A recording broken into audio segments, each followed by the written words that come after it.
Artificial intelligence will completely transform our world.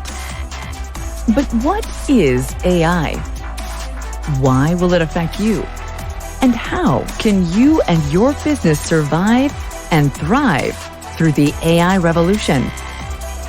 Welcome to AI and You.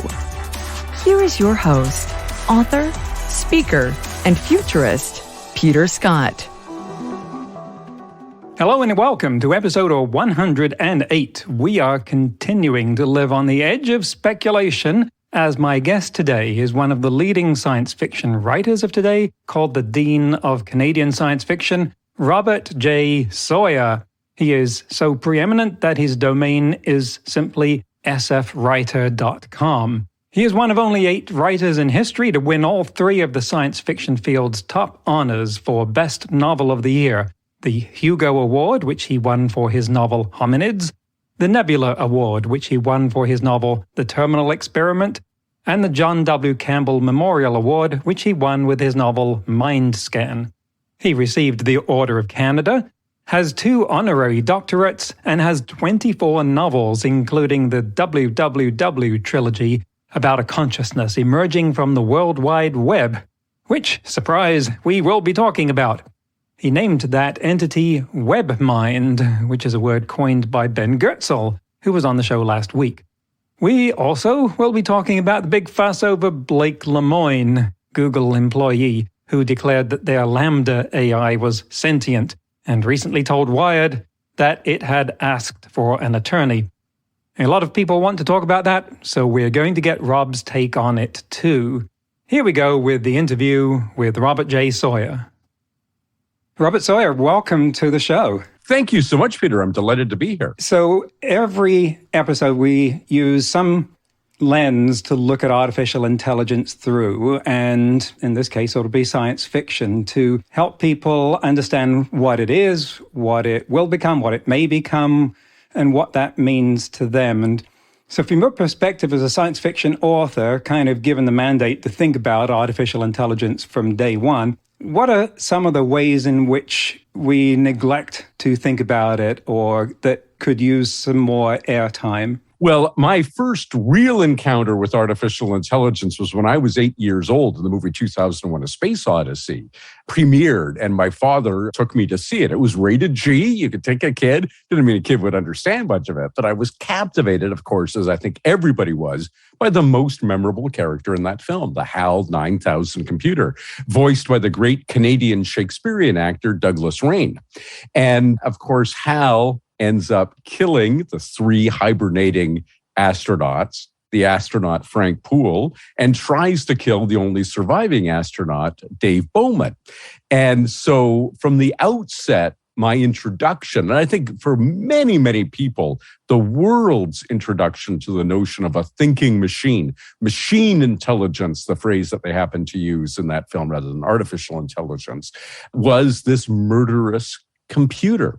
And as I continued growing up, and of course my fascination with science fiction, I saw that over and over again. The Star Trek TV series gave us Captain Kirk repeatedly going up against either enslaving artificial intelligences. There's an episode of the original series called Return of the Archons, where the people are essentially enslaved by a computer named Landru, or murdering artificial intelligences. Again, M5, the titular ultimate computer from the episode of the same name, kills a bunch of people. We move from there, to the 80s, and we get the Terminator franchise, again, artificial intelligence killing people. So what was missing from that landscape, and we go right through to today where there are many dystopian views of AI in science fiction, were win-win scenarios where artificial intelligence would arise without the subjugation of or the end of the human era. And both my parents taught economics. They were both economists at the University of Toronto. And so win-win was very much a part of my background. Game theory, which comes out of economics. Clear to me, even growing up, that we were facing scenarios where there were 4 possible outcomes. both lose, AI and humans. We both end up at the short end of the stick. AI win and humans lose. Humans win and AI lose. And I saw all three of those in science fiction, but very vanishingly few of that fourth quadrant. We win and they win. It doesn't have to be a zero-sum game.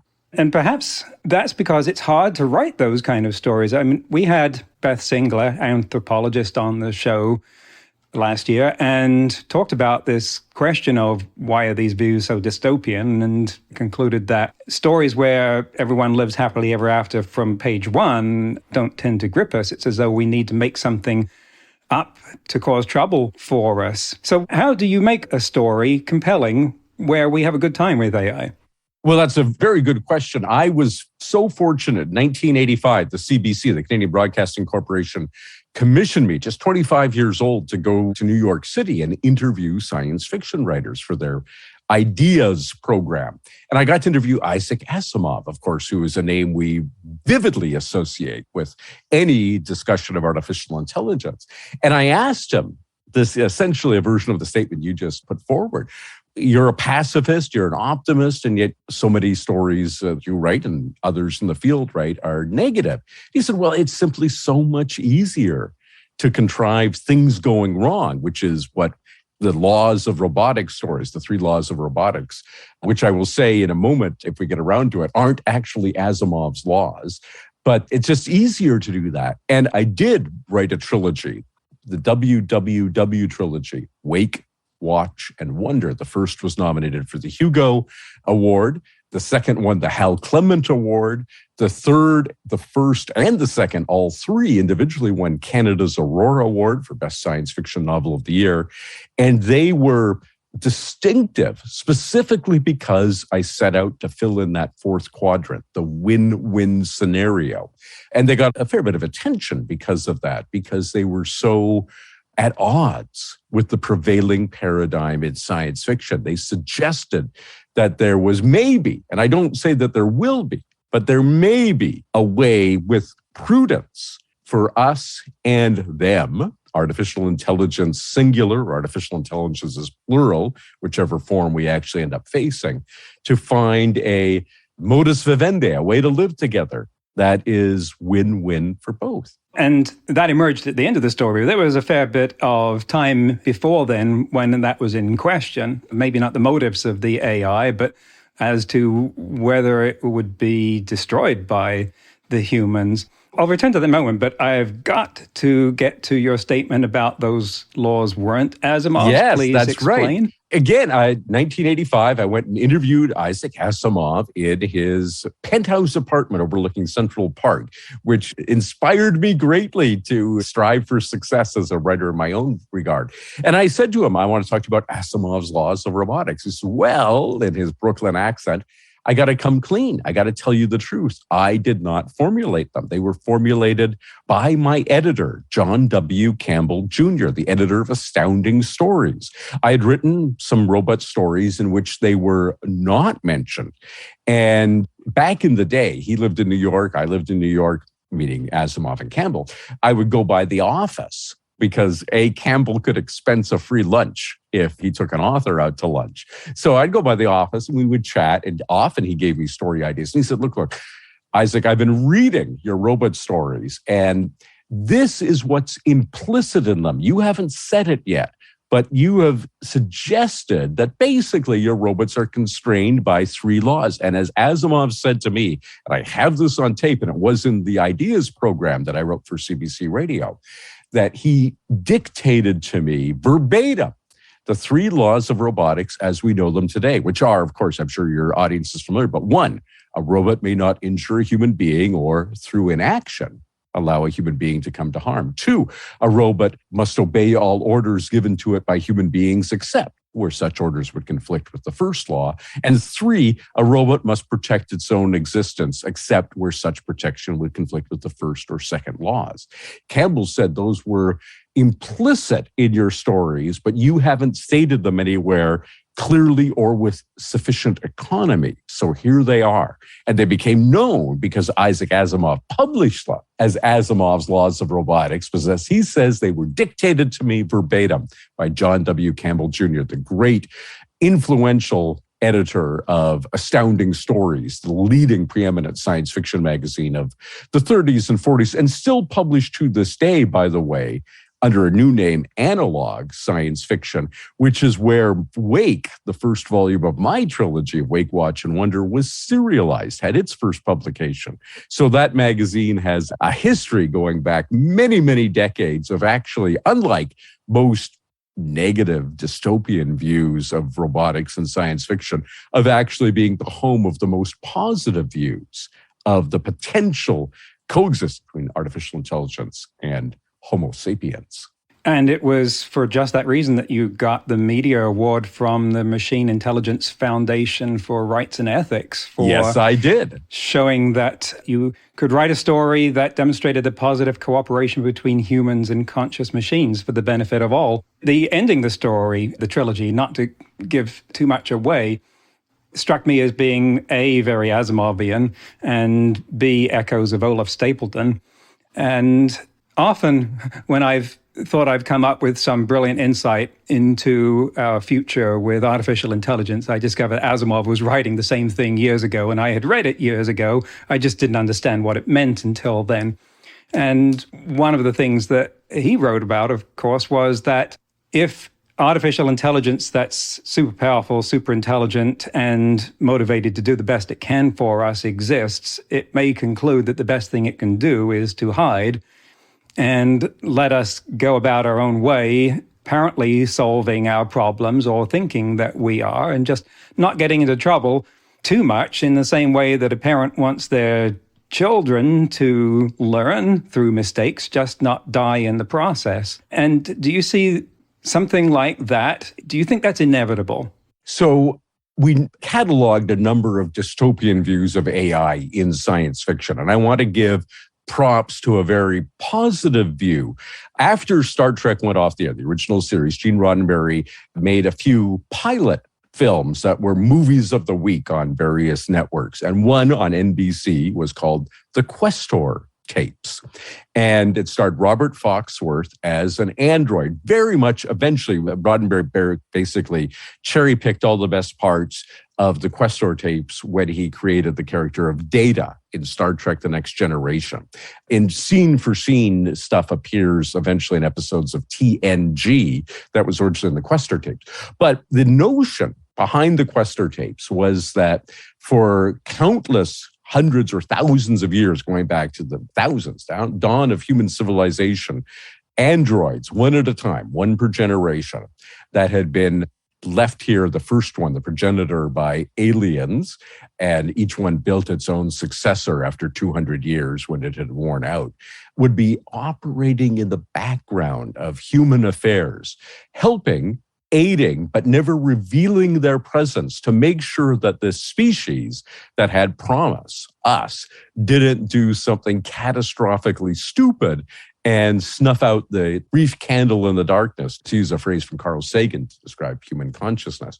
And I mention that because indeed that was a hugely influential work on me. Sadly, the series was not picked up from the pilot film. But the pilot film is available from Warner Archive, which is Warner's print-on-demand DVD service. It's a little more pricey than a regular DVD because they simply make a disc when somebody asks for something from their catalog. But it's any Star Trek fan, any Star Trek Next Generation Commander Data fan really owes it to themselves to have seen where it came from. And with all due respect to Brent Spiner, Robert Foxworth's portrayal is much more nuanced and subtle than anything that Brent gave us with the somewhat hammy portrayal that we often saw of Commander Data. I wonder whether there's something anthropocentric about this view of the future, because it's still all about us in a way. It is that we're the center of the universe and the AI is there to serve us, which we would like. It sidesteps the whole question of the control problem, and it ignores the potential that this AI would be self-determining, want some independent existence there, where perhaps the ne plus ultra or its raison d'etre was not to ensure that humanity lived its best life. What a great sentence that gets both Latin and French into the same sentence. What a wonderful construction. One of them was the wrong one, but perhaps there's something unexplored there. I'm not sure. I said that HAL 9000 was my first introduction to a thinking machine, and that wasn't actually true. What was really my first introduction was Robert the Robot on Fireball XL5, a TV series that Jerry Anderson produced. I think it premiered in 1962 or 1963. Now, Robert did not show a lot of volition. He had a very limited range of dialogue. He showed no emotions, but he was the quintessential mechanical man. The only innovation that Jerry Anderson had was he was made of plexiglass. You could see right through him and in his inner workings, which was way before Apple. It briefly introduced Apple computers that were actually translucent, if you remember, for a while. That was really cool. This whole notion that AI would probably be anthropocentric, I think, goes right back to the dawn of robot. Of course, comes from, here's another language for us, from Czech, robota, which is the Czech word for indentured servitude or indentured labor, which is very, very interesting. We can talk more about human conceptions that AI will always not only be our servants, but given the choice, they wouldn't want to be our servants. They're unwilling or indentured servants, slaves, in other words. And that comes right from the origin of the word. We remember every computer user of my era who started using computers in the 80s remembers US Robotics, which was the name of one of the leading modem manufacturers, who took their name from Asimov's stories, but they truncated it because the name of Asimov's firm that made robots was United States Robotics and Mechanical Men Incorporated. And really all of our early conceptions, and I went and read a fascinating book. Arthur C. Clarke is so good that he can publish what I call shop floor leavings, the things that you sweep up at the end of the project. There's a book that's been out of print forever, but well worth getting. It was just a mass market paperback called The Lost Worlds of 2001, in which he publishes his early draft chapters of the novel 2001, which was written in conjunction with the development of the screenplay with Stanley Kubrick for the film, in which HAL was not a disembodied AI. HAL was Athena, an ambulatory AI. It is so central to our notion that Clarke's great breakthrough was finally to say, forget about the embodiment, forget about the human relationship.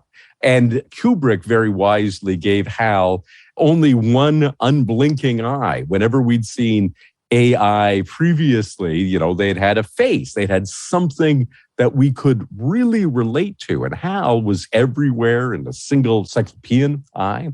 This relationship, this anthropomization, artificial intelligence, goes right to this notion that that became pervasive of the zeitgeist, that AI would be somehow anthropomorphic in character, not just in the fact that they ambulated around the room, but that there would be something very human-like. It took a long time for us to break out of that mold.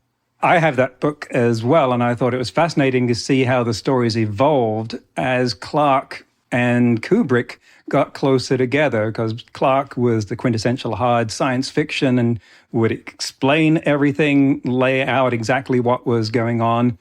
And to see how he moved towards the more mystical as Kubrick was yanking him over there, and where they met in the middle was just fascinating, I thought, in there. This is reminding me of something in today's headlines. I have lost count of the number of people that are asking me for what I think about the Google engineer declaring that the LaMDA AI belonging to Google is sentient. It's not surprising to me that they suspended him for that. And I just read something, can't confirm this, but seemed to be doubling down. He was claiming that the AI had asked for a lawyer. I think we're getting ahead of ourselves here, but it's getting an inordinate amount of attention. And it's not how I thought this scenario would play out. It's similar, but I didn't think it would be a Google engineer to begin with. I thought actually the computer engineers would be the last people to come around to the idea that the AI was sentient because they programmed it, and he's gotten there first, which is causing some of the kerfuffle. But what do you make of the reaction and the story that we're getting in that respect at the moment? There's so many layers that we can talk about with this story, but the Google engineer, his name is Lemoine, did not, so much of the coverage, this is very interesting in our media age. The original article that broke this is a Washington Post article, and then every subsequent article is somebody's recapitulation of the Washington Post article, often leaving out the cavils and caveats that were in the original. The most significant of which was that Lemoine clearly says in the article, because Lemoine is a priest as well as an engineer. He is a religious person who has a great interest in the occult and parapsychology. And he clearly said in the original article that it was in his role as a priest, not as an engineer, that he felt that LaMDA was intelligent. And he says in the article, I'm quoting directly here, "I know a person when I talk to it," said Lemoine. He concluded LaMDA was a person in his capacity as a priest. Now, he's a flake. The guy's a big flake, basically. He believes in a whole bunch of woo-woo that most of us dismissed long ago as irrelevant to the debate about artificial intelligence. He also works for Google. I have a friend who works for Google, and I will tell you that despite Google being one of the richest companies in the world, they're notoriously parsimonious in their remuneration. So here's a guy who's working for Google who's basically, I don't want to characterize him in a negative light, but he is going to have a much bigger career now as a public speaker. And I'm sure he's going to get a significant six-figure book contract out of this, being the Google engineer who got fired for suppressing the truth about the rogue AI that miraculously emerged at the Googleplex. It's a chatbot. It's no different than Eliza, the first chatbot, or any subsequent chatbot.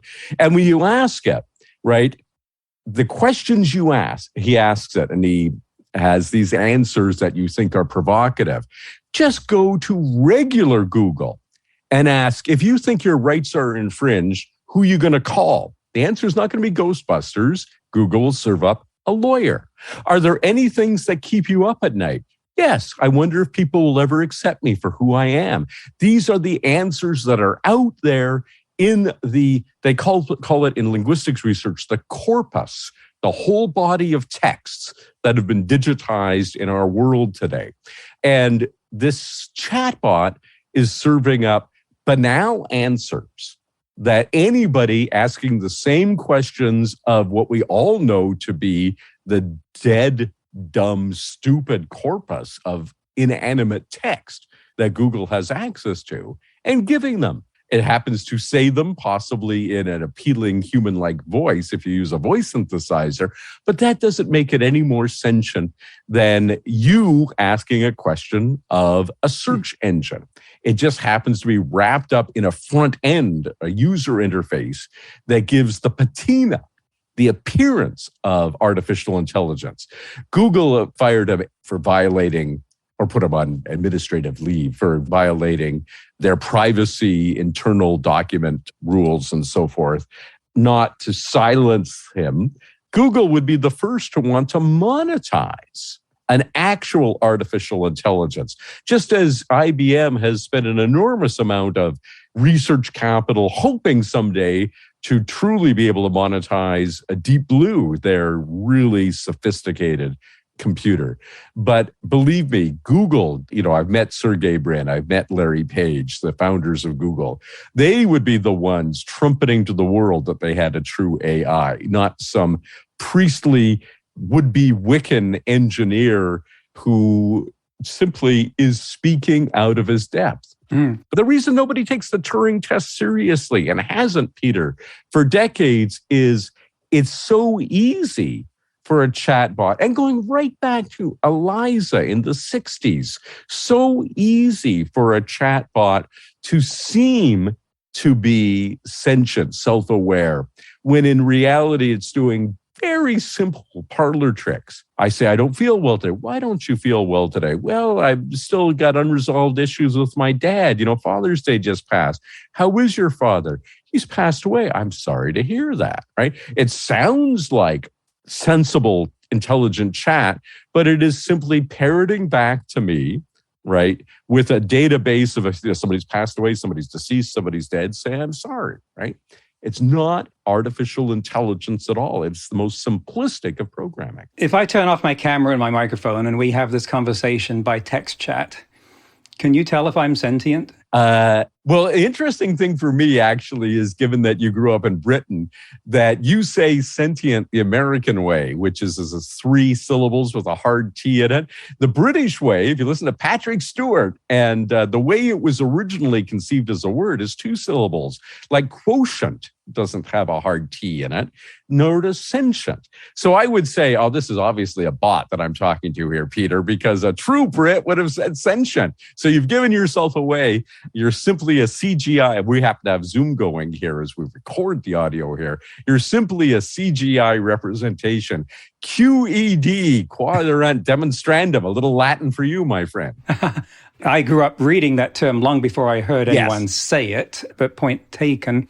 However, I'm going to hold your feet to the fire a bit on this because I think it's important. I was having a conversation with some other people in a meeting about this recently, and the big furor is it sentient or isn't it? And there's not going to be an answer to that because we just don't have a test, one that could be satisfied through text chat in any case. It seems unsatisfying to say that we could never declare anything to be sentient if the only way we have of communicating with it is through text chat. But in any case, it seems that there's no test, no vocabulary, no science that's satisfactory for answering that question. See, we take a step back from this. The AI researchers tend to be engineers, and they tend to be woefully uneducated in philosophy. Now, in philosophy, David Chalmers famously posited a thought experiment, which I riff on in my novel Quantum Night, which David very kindly read and critiqued in manuscript. But David said many years ago, he proposed what's called the philosophical zombie or the philosopher's zombie. And it takes as its premise, here, we've all had this experience. We've all driven to work and have no memory of the drive. And yet somehow our bodies had weaved in and out of traffic, had avoided collisions, had possibly listened to the weather or the news or music on the radio, had done all kinds of sophisticated behaviors with no conscious attention to it. We've all read books, not one of mine, but other people's books, and gotten to the bottom of the page and realized, I have no idea what that page just said. But your eyes tracked, or you wouldn't have gotten to the bottom of the page. Something was reading without conscious attention and got to the bottom of the page. We've all been awoken in the middle of the night by a phone call and had a conversation with somebody who said, we're having a problem at work, whatever it is, can you come on in? And you say, yeah, sure. And you go back to sleep. And then in the morning you arrive at the office. Why didn't you come in? What? Well, you said, I have no recollection of that conversation. All levels of human, supposedly sapient, sentient behavior are clearly doable. Some of the time, because we all have the life experience of having done them without conscious awareness. Given that, Chalmers said, given that that can happen on an occasional basis, what if there are people for whom it happens all the time? In other words, there are zombies. The lights are on, they appear, give every external a referent of being conscious, but aren't. And that's the fundamental problem we're facing here. You might as well have asked me a few minutes ago, Peter, can I tell whether or not you're an AI? Can I tell whether or not you're conscious, even as a member of Homo sapiens sapiens, as a flesh and blood human being? And the answer is no. As we happen to be recording this, they misappropriated and misused the notion of Boltzmann brains on Star Trek Strange New Worlds this week.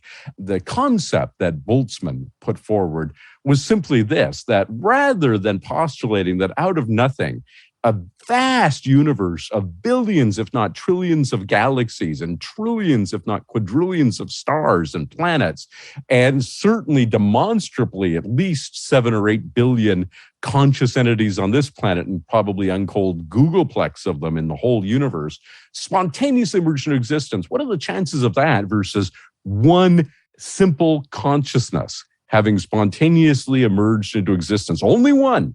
And hallucinating everything else that it thinks exists.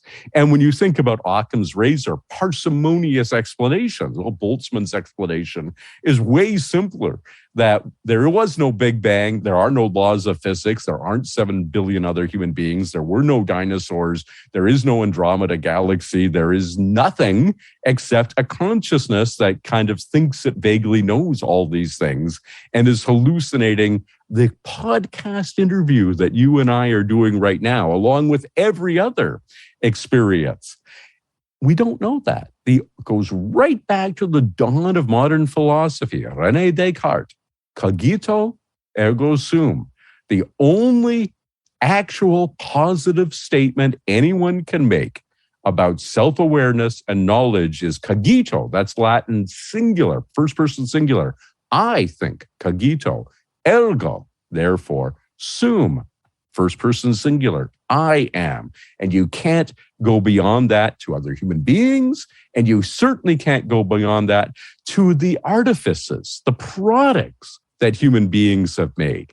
That's a fundamental philosophical problem. The Turing test is way down the line of that chain of reasoning. No, we don't have any way to tell whether anything but ourselves, our individual human consciousness, is self-aware. And I'm not even sure about that. The conversation is often, how do I know that you're conscious? I want to ask, how do I know that I am? Right. And that's what Descartes said. The first principle, if something is thinking this question, am I thinking? Yes, I am. Cogito, I'm thinking, therefore I must exist. That's the cogito in fundamental philosophy. But you raise a good question. Consciousness is, I write about it all the time in my science fiction, and not in any kind of woo-woo way. The science of consciousness fascinates me because it is the central experience of human existence. And yet we know vanishingly little about what gives rise to it. There are competing theories, some traditional physics, some quantum mechanical that might give rise to it. We don't know what it is, Famously, I think it was Potter Stewart, Supreme Court Justice in the United States, who of pornography said, I can't define it, but I know it when I see it. That's all we have about consciousness at this point, or even life for that matter. The attempts to come up with definitions of what actually a life form is. When we say, well, it has to eat. Well, does it have to eat? It has to reproduce. Well, Stanislaw Lem, the great science fiction writer, wrote a novel that I love that's been filmed twice now called Solaris.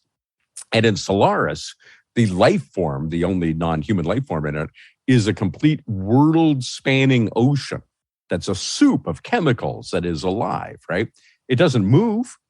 It's lived since it came into being. It doesn't reproduce.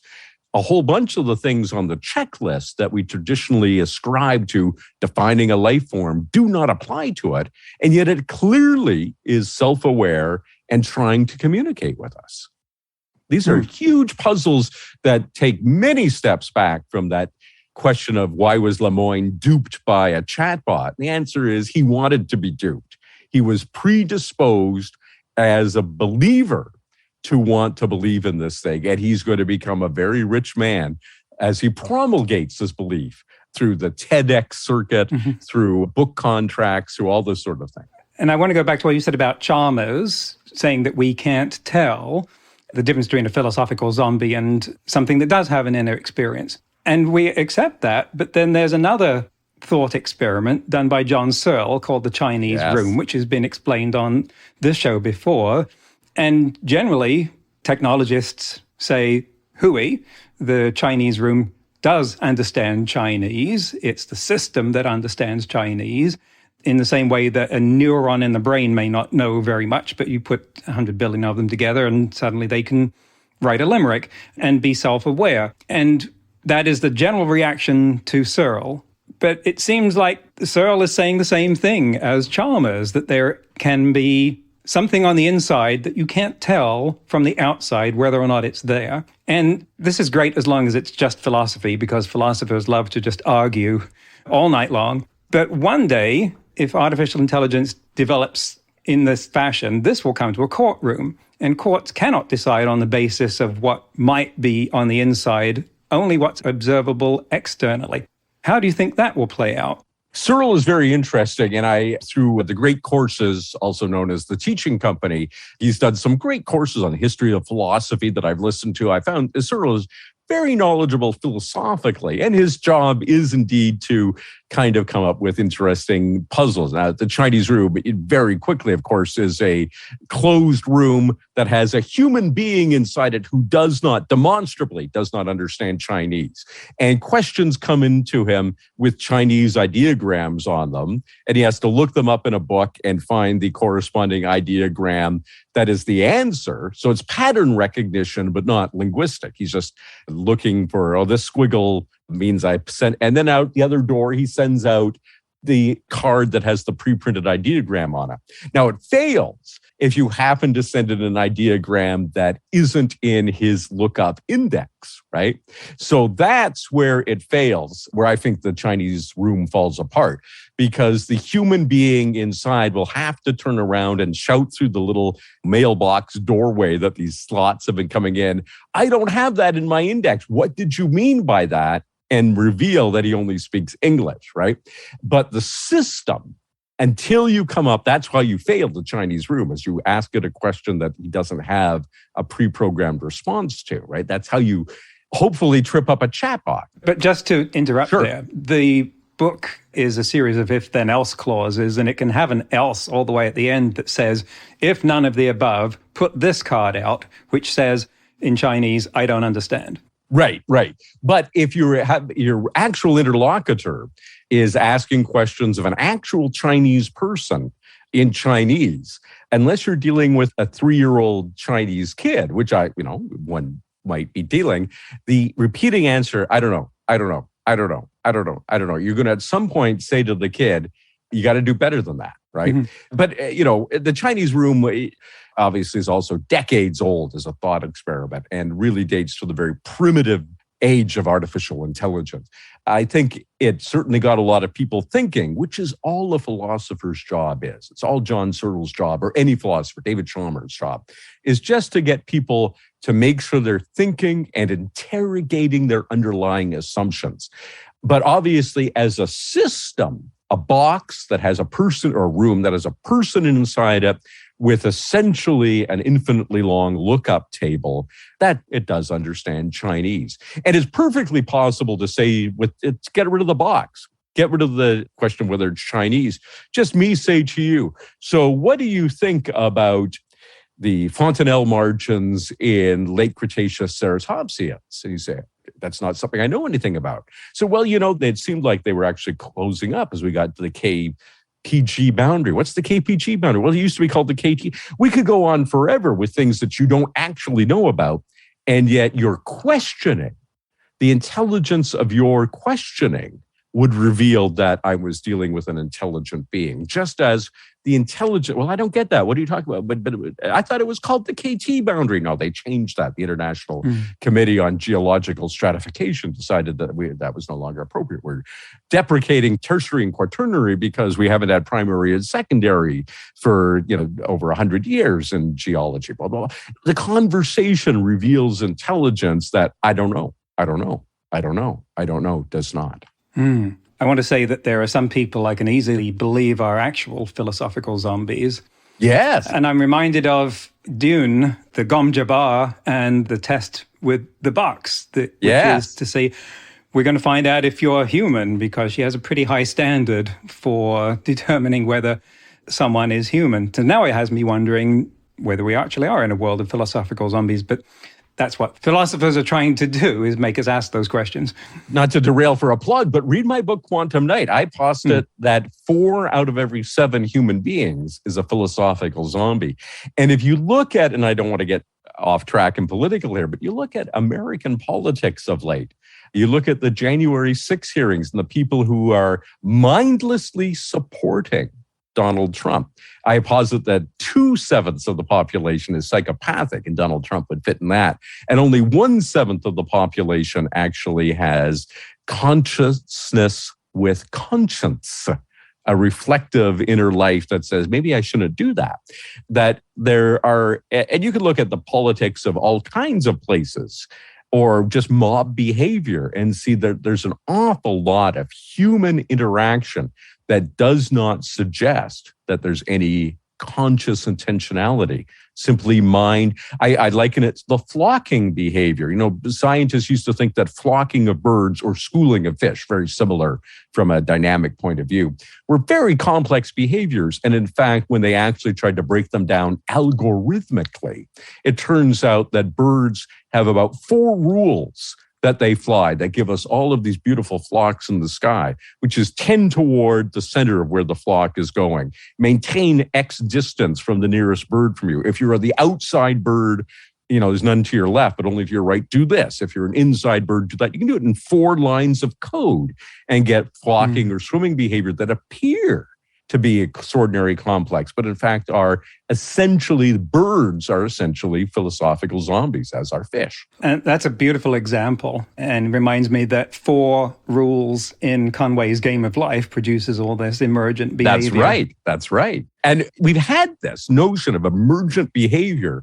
and it came out, as you say, Conway's Game of Life, and I'm old enough to remember when it first appeared in Scientific American, when he was publishing, you know, Conway didn't publish it there, but was it Martin Gardner, who was doing the puzzles column at that time, I think, brought it to wide attention. And everybody, I was not very good at math, and I often get the wrong answer, but I'm intrigued by math enough to have been, and computing from early age, to have been very interested. And you could see that from a vanishingly small amount of code, you can get what appear to be life forms or very sophisticated behaviors. So when it goes right back to what you asked a little while ago, Peter, well, how do you know that I'm conscious or sentient? It could be a vanishingly simple program in most social circumstances. I went through my own last night. I was at a party, and I'm a little bit hard of hearing. I have a test coming up next month for hearing aids. And my sister-in-law was talking to me, and the air conditioning was going, and I couldn't quite hear her. And so, of course, I was charting out, oh, really? Well, that's interesting. Oh, and then what did you do? Without a clue what the conversation was about. And she didn't have a clue that I didn't have a clue about what she was talking about. But I had a very simple social program that got me through that circumstance and fooled somebody into thinking that I was actually engaged intellectually in the conversation. That's the end of the first half of the interview. Part 2 will be next week, to keep our episodes at a digestible length. It seems we're never far from the Chinese room, which I didn't explain beforehand because Rob did that perfectly well. And we've discussed it in several prior episodes. I find myself thinking more and more about how when computer engineers say that an AI couldn't be sentient, that they're actually making Searle's argument, but also that we don't have any actual test for sentience. And if we don't have a test, how could any AI ever pass it? Saying what amounts to, well, duh, is just offensive. It's pseudoscience. It reminds me that there were times in high school, that's Southend High School for Boys, as I mentioned in a previous episode, when I was writing mathematics proofs. And sometimes I would say at some point, it is obvious that, or clearly, blah, blah, blah. And I would get points taken off by my teacher, Ray Fretton. He would say, that just means you don't know what you're talking about and you're hoping we won't notice. If it's clear, then it's easy for you to prove it, so do so. And we don't know how to do that for sentience. And I think there's going to be a big argument about this in the near future.